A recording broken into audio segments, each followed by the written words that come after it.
CSK Mi பத்தி video போட்டதும் comment section ஃபுல்லா ஆர்சிபி ஆர்சிபி ஆர்சிபி தான். ஒரு சிஎஸ்கே ஃபேனா ஆர்சிபி மேல பயங்கரமான வன்மை இருக்கு. ஆனாலும் உண்மையை பேசணும் இல்லையா? தரமான டீம் போன வருஷம் கப்பைய வின் பண்ணி வச்சிருக்காங்க. அதுக்கு மேல நான் என்ன சொல்றதுக்கு இருக்கு? விராட், சால்ட், படிக்கல், பட்டிதர், நம்ம சிங்கப்பூர் சித்தப்பா டீம் டேவிட், ஜிதேஷ் சர்மா, அதுக்கப்புறம் ரொமாரியோ ஷெஃபர்ட். ஏமாடியோ ஏமா, என்னடா பேட்டிங் லைன் அப் இது! ஐயோ, இதுல குருநாள் பாண்டியா வேற நான் விட்டம் பாருங்க. அந்த பாய்வுலையும் சேர்த்துக்கோங்க. அதுவும் அந்த சிங்கப்பூர் சித்தப்பா இருக்காப்லயே, அப்பா!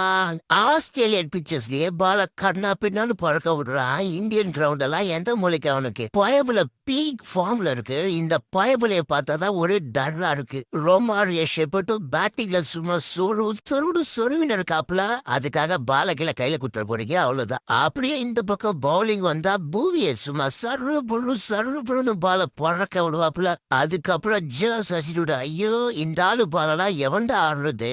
பால தேடி தொடுறதுக்கே பேட்ஸ்மேனுக்கு அள்ளு விட்டுன்னு இருக்கு. ஆஸ்திரேலியாவுல பாத்தீங்கல்ல ஜிஜி மாமாவோட குரூப்பை எப்படி அலற விட்டாப்புலன்னு.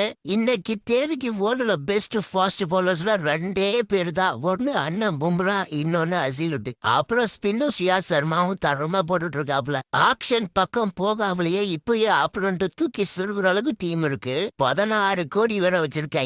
விலையேத்தி விட்டு வேடிக்கை பார்க்க வேண்டியது டீம் சும்மா பங்கமா இருக்கு. அதுக்காக 2வது கப்பு எடுத்து வைங்கடா. நீங்களா யாருமே ஐபிஎல் பக்கமே வராதீங்க.